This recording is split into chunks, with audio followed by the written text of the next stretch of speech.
So the topic is business models coupled with the idea of market making, which picks up rather nicely on the earlier talks, especially Victor's example of post-it notes and creating a market for something people didn't know they wanted. So we'll come back to that. We'll start with business models, which is something I've been researching in business-to-business markets in particular for quite a few years now. And I've worked in particularly business-to-business services, and currently I'm doing some work with the UK government on assisting new business models for manufacturing firms, which often involves manufacturing firms moving into a mixture of manufacturing and service activities, which seems to be a common theme in many developed countries especially, but not only developed countries. Why business models? Well, it's become a quite a widely used term. It kind of, if you look at the Google Ngram, has anyone played with Google Ngram? It's a really fun tool. If you go and Google Ngram, it's a system which accesses everything that's recorded and logged and accessible through Google Scholar. And if you put a word in, like business model or value chain or what else, laptop, say, you can see when it starts to be used and when it declines. And if you put business model into that system, it goes like that in about, any ideas, any guesses? When did business model as a phrase start being used? Yeah, moving into perhaps a bit later, but it was around e-business, the internet, and it's about, I suppose it started off being about how do you connect making money with some strange new activity on the internet like lastminute.com or indeed Google itself. So where there's this kind of disconnect between a service being provided and the way it made money. Then, particularly when new venture capitalists were wanting to know how a new business idea was going to make money, then people had to explain their business model. But it's become widely used in all sorts of industries now. And this study, so nothing to do, it started in the internet e-business world and it's become used in all sorts of businesses, as we probably know. This study among big firms, IBM Global Business Services study of global CEOs, seems to suggest that outperformers among their firms that they studied devote proportionately more attention to business model innovation. So not just making better products and improving their operations through things like Lean, Six Sigma, those kind of things, but also in rethinking, well, many of the things that we've heard about today. Who they collaborate with and how they connect with a network of other organisations, and how they get paid for what they do. So it seems to be worth worrying about, and a lot of businesses are, looking to this as an extra layer of innovation on top of merely inventing, as it were, better mousetraps. Here's an example. And this account is taken from a really super academic paper by Henry Chesbrough, who's also well known in open innovation.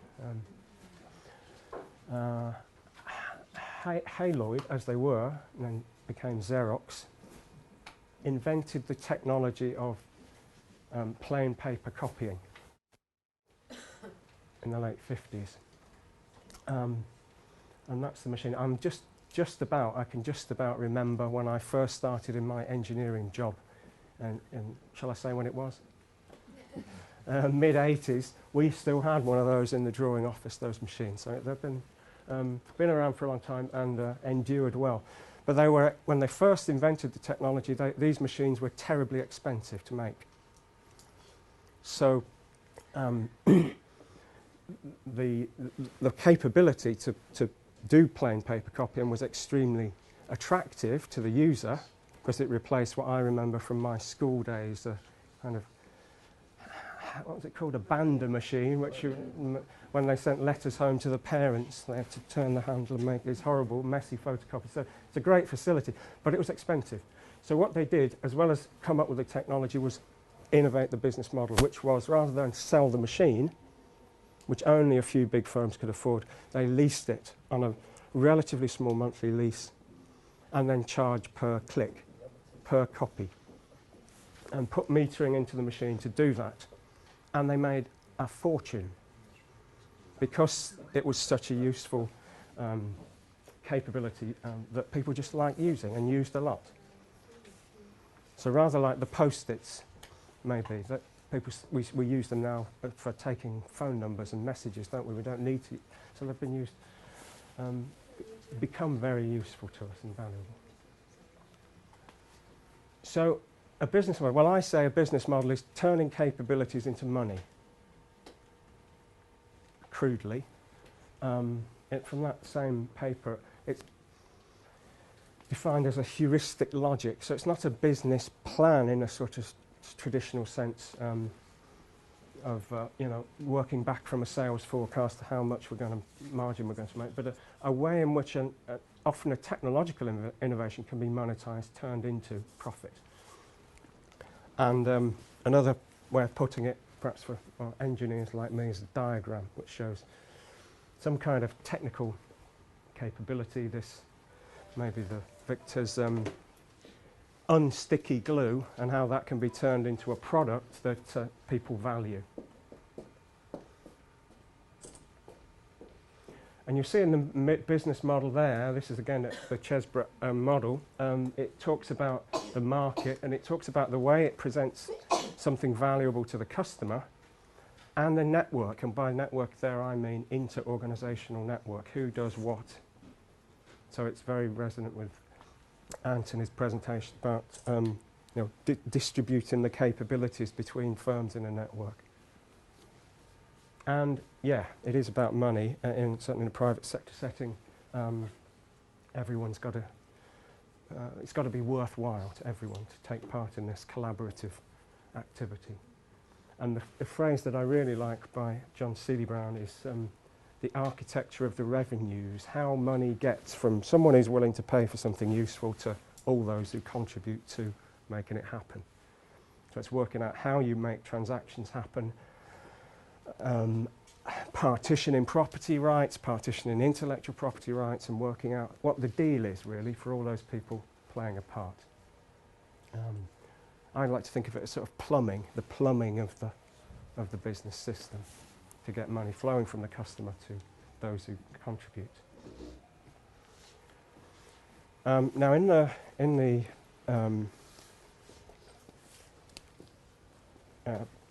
brochure, which is a short account of some of what I'm going to talk about, Katie Mason, colleague, and I developed this framework which tries to give a prominence to, well, the elements, to some extent, the elements that we've already seen, the market offering, what it is that's given to the customer that they value, the technology, and I think that's particularly relevant for manufacturing organisations, but service organisations too.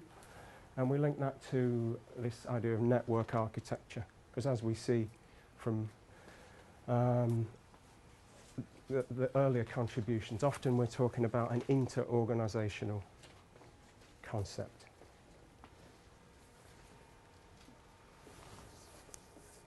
And we see the business model as how that all fits together in a holistic gestalt sort of a way.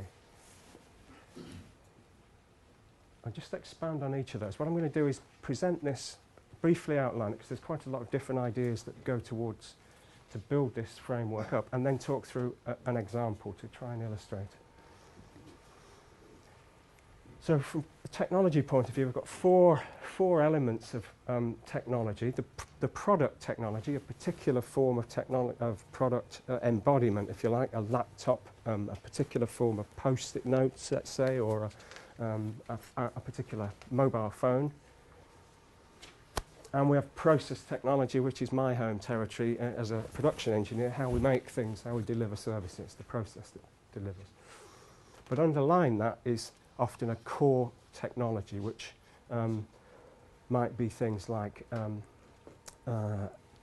flat screen technology or integrated circuit technology in the case of a mobile phone, or the 3M's wonderful in-depth understanding of sticky substances, which is what a lot of their business is based on.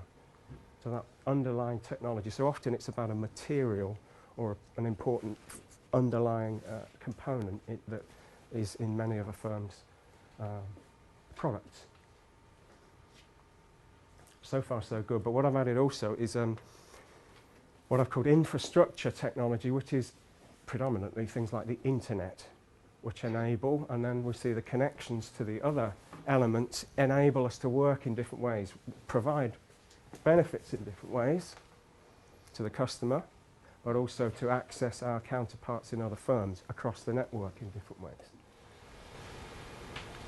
Could one also imagine, for example, from the technology to get a flush out of it and say, okay, technology goes to the services, because there we have inputs and the outputs. I mean, say, okay, we could be service, it could be interdependent, but it could be also service in some ways.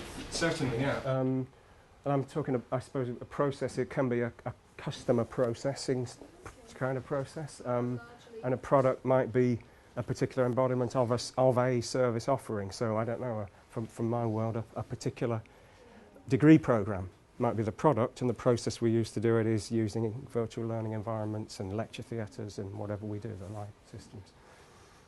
So yeah, I think we can extend it to product/service. Yeah. The market offering aspect, and this has become particularly interesting in some manufacturing businesses, but again is hopefully widely applicable, looks at how we give value to the customer, whether we do it by selling them something that they then own, or whether we provide various forms of service. So in areas that I research quite a lot, there's an idea called a horrible word, servitization, whereby firms that make things like trucks or railway rolling stock don't sell them anymore. They retain ownership and customers pay to use them. So they, rather than buying an artifact, they pay for access. So if you get your, in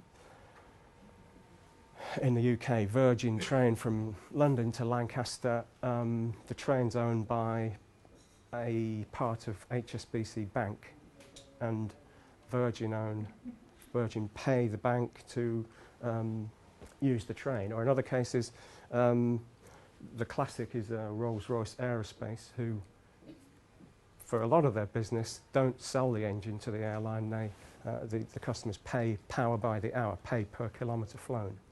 So the manufacturers are shifting towards that model of leasing things, rather like the photocopier, in fact, an example, where we shift from selling an object to charging for access, for the opportunity to use it. But of course, to do that, you need to work out a basis for charging, a way to count how much people use it, and so on. And then there's activity. You can feel an academic trying to find 3 words beginning with A, I know, but to help us remember. But the activity is perhaps then the more typical service type of situation, where alongside leasing the engine or leasing the photocopier, there'll be maintenance service or training, which would be a more conventional service. And business model consists of offerings with maybe combinations of those. And what's important is what, in that situation, the customer values. So to pick up on the photocopier, the value for the customer is to have access to that facility without having to lay out a large capital expenditure, but to pay as they go. So they found a way to do it. And the third element is this network architecture, how it's the division of labour, if you like, between different organisations. And I think that in particular was what we heard about earlier today, with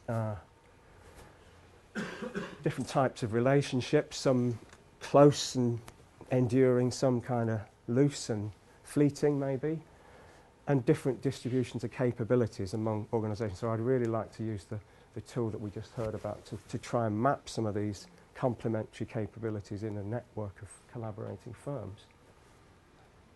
And then, as with the photocopier example there, people neglect this, but I think it's really important. How do you get paid? And it doesn't just happen by magic. You get paid by implementing measurement devices like the meter on the photocopier that counts how many copies you've made. Very sophisticated equipment on your Rolls-Royce engine that monitors how much use is actually taking place, how much wear and tear is happening, and therefore how much the customer will be charged.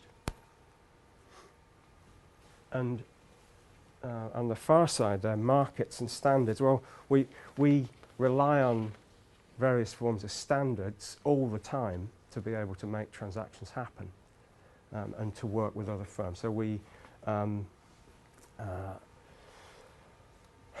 use quality standards to be able to judge a supplier's, so something like ISO 9000, to judge a supplier as capable to some degree, which makes it easier for us to transact with them and work with them, because we say, well, behind that we can be reasonably sure there's a competent firm, so we can more happily use the market. And we, use containerized shipping and FedEx, and we don't do it ourselves because we know we can just sort of plug in to those existing services. And now there's developing those kind of standards for software outsourcing.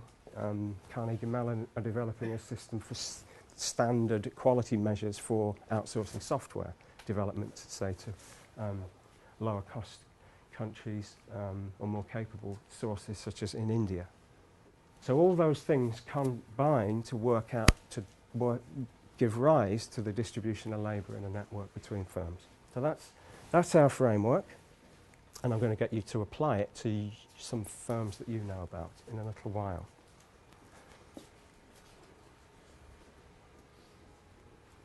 But first, a story. And this was inspired really by Apple iTunes and debates around iTunes downloads a few years ago. And I look back into the early days of recorded music. And I mean early. Whereas I can just about remember the Xerox photocopier. I can't remember this. Although some of my students think I'm old enough to these days. So Edison invented this thing, as it says there, in 1877. It's really interesting reading about Edison, because it sounds, although the technologies were different, it was in Menlo Park in California, and it sounds just like, if any of you have seen the film, what's it called, about the Facebook guy, Zuckerberg? Social Network. The Social Network, yeah. So it's all this working through the night, eating pizzas and sleeping on the office floor, that kind of thing. It was just like that, and in the same place, more or less. So Edison came up with this idea. We've got an idea for how to record and play back sound, and this was made in about 30 hours. He just got his tool man to make one, and it's got a tin foil cylinder, and he found that it actually did record and play back sound. It didn't work for many times before it was completely worn out. But he'd achieved that underlying technological step. But he didn't really know what it was for. And these were some of the things that he thought it might be for. Recording the last words, a bit gruesome, the last words of dying relatives. I think very prescient this. Alexander Graham Bell had not long ago invented the telephone, and Edison thought at that stage this could be an answering machine. Wow. And I think that's pretty smart. Yeah. Oh, and music recording maybe, and dictation, and what else is there? Speaking clock.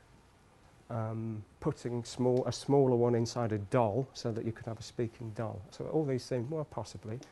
applications. We didn't really have, it wasn't a product designed to satisfy an existing market need, it was something he found he could do. And then he kind of left it for a decade and got on with inventing the incandescent light bulb, as you do.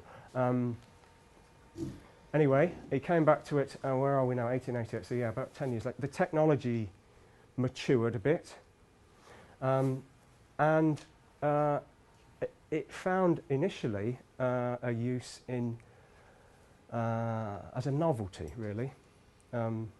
So travelling showmen going around the small towns and villages would get one of these things, lease it from Edison's company, I think, and they paid a royalty. So that's where the money comes from. And they would use it at a travelling show. People would pay to go in, and the novelty was to hear someone, a guinea pig, in the audience have their voice recorded and played back. But the novelty wore off, obviously, and that didn't really work for long. So one of the other ideas on the list there came to the fore. We had the growing bureaucratisation, is that a word? I don't know. I've got a mixture of French and English in my head now. What was the word I heard earlier? Boursification, was that it? Anyway, so there were lots of new offices, insurance companies, banks, things like that, big office operations. So there was an idea that a dictation machine would be a really useful labour-saving a device. And so there was a network of distributors set up, and these things were leased out to commercial companies to use in their offices to act as dictation machines. So we had record and playback of letters and so forth for typing. Well, you can't see the print, but this is from about that time, directions for using Edison's improved phonograph. And these words here, this is all the places you have to oil the phonograph once a week, weekly, daily, etc. And there's this great long list of do's and don'ts about how to... It wasn't very convenient, let's say, to use.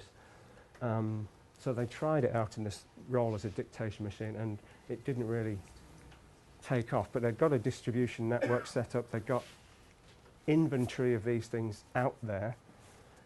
And so there was a kind of trade club, a network of these dealers who met one year, and somebody had started using it as a music record and playback machine. And a year later, that was its primary use. The dictation machine use had gone pretty much, and it became used as a music playback machine. Now, important in that was, remember the transactions element on the model, was that this is in San Francisco, and it was coupled up with a coin operation mechanism which someone invented and patented, which made it possible then for it to be a self-service device which people could go and into the phonograph parlour with and listen to a tune. And at the same time, there was the early days of the cinema, so this was the entertainment business in its early days. And that really made the phonograph make a lot of money. So there it was a self-service process, and then as the technology, remember the product and process technology became more mature, stable, reliable, it then became, for the affluent at least, then a product that could be sold, a consumer product for the affluent. And we start to get different models with different power sources.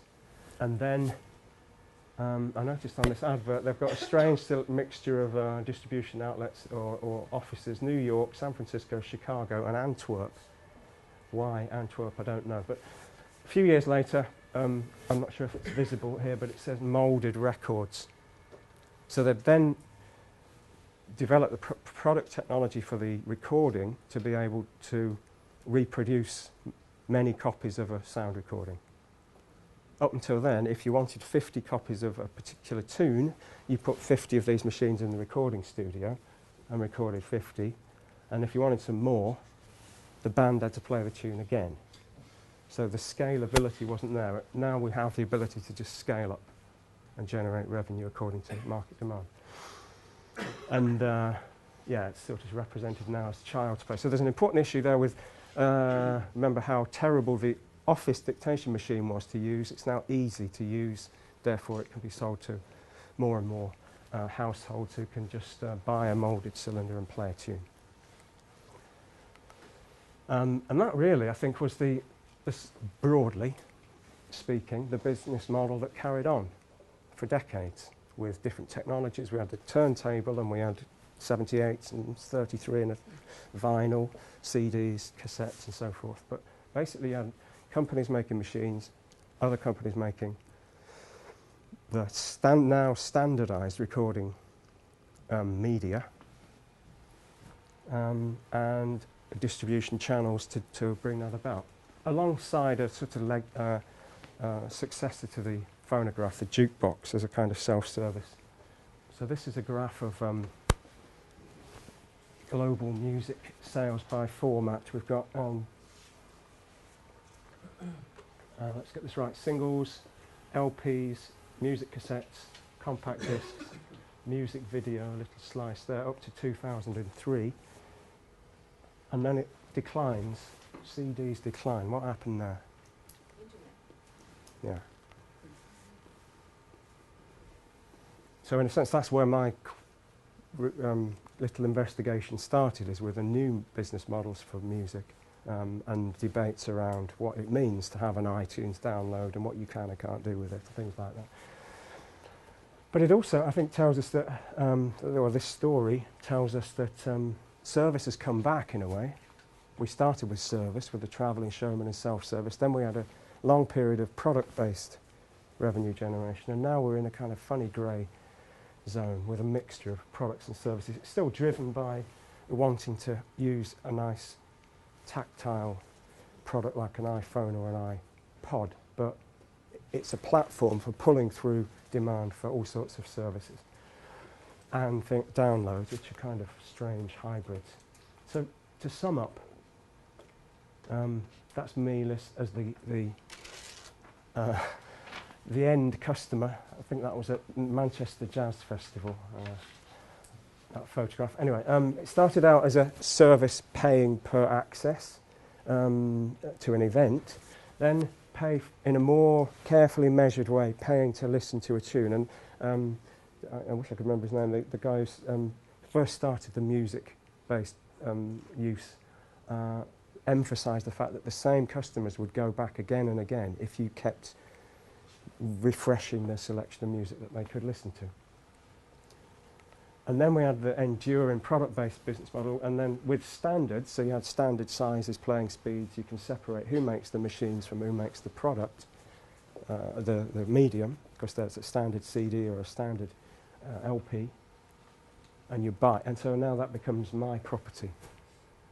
So it's a product-based, artifact-based model. And now we've got, we've got Apple, I suppose, as the dotted box there, bringing back together the equipment and the medium. We've still got retail distribution routes for the physical product of the iPod or the iPhone, but then a direct internet-based distribution system for the music itself. And what do we pay for? We pay for a subscription to an iTunes download, but there's various forms of legal and technical lock-in, so it makes the product and service into a bundle that's difficult to separate out. And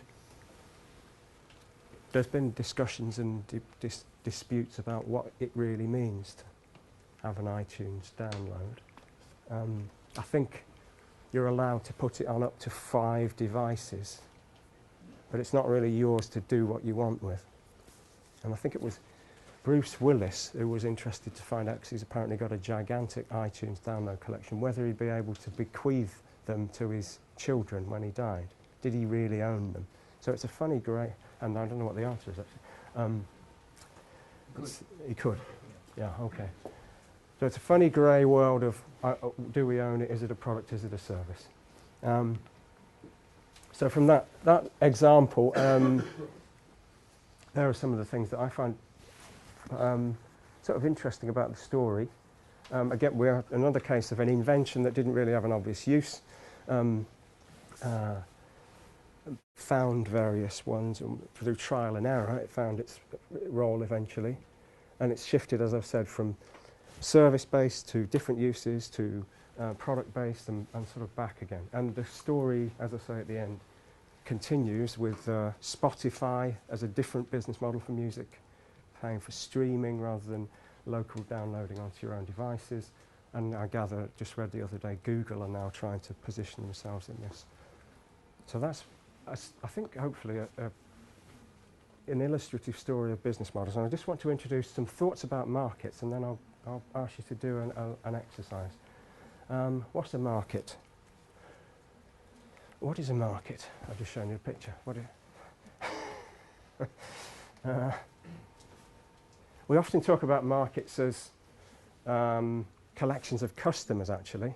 The market is so many thousand people for this product, but somehow the language has got a bit distorted, I think, in marketing, because that's a market, and that's in fact, my hometown. I grew up going to this market with my mum. At Northampton had, I think it may still have, the biggest permanent open market in Europe. It's very big space. And it brings together, what does it do? It's got things like stalls and pricing mechanisms and ways to get products in and out that make it possible to bring together things for comparison, valuing and sale. So it makes all those things possible. So the market isn't the collection of customers, the market is the stalls and the pricing and the way it works. And that's what I just want to emphasise with a few thoughts about markets. There's a whole area of market studies which I think is growing in importance in the marketing literature.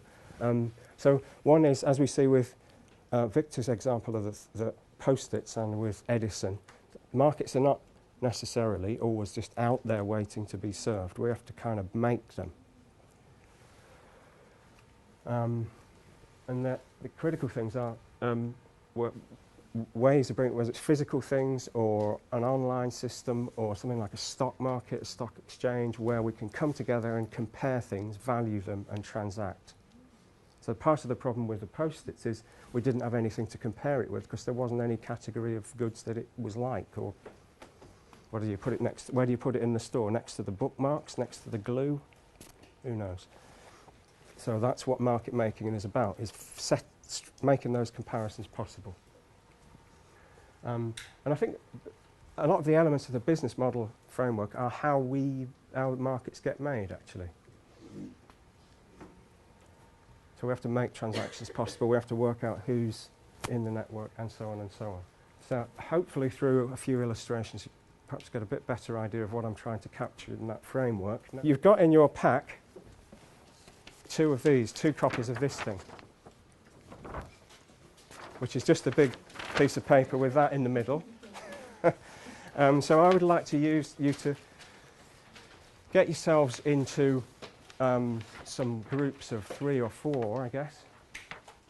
And could one of you, I know you're from various different backgrounds with different things that you bring along to this event, could you find someone in your group who's got a firm in mind, or an organisation in mind that's maybe thinking about developing or has developed a new technology or product or service, and they can volunteer to use that as the example which the group will discuss. If you can talk among yourselves and find out one of you who has a firm in mind who you could use as a vehicle for this exercise, so an SME that's got a new product or a new service idea, and then use the group's resources to help the person who knows about that firm apply it to this framework. So just draw all over it. Make links with what their technology is, what their product is, what their process is, maybe how it's changing, and explore their possible business models through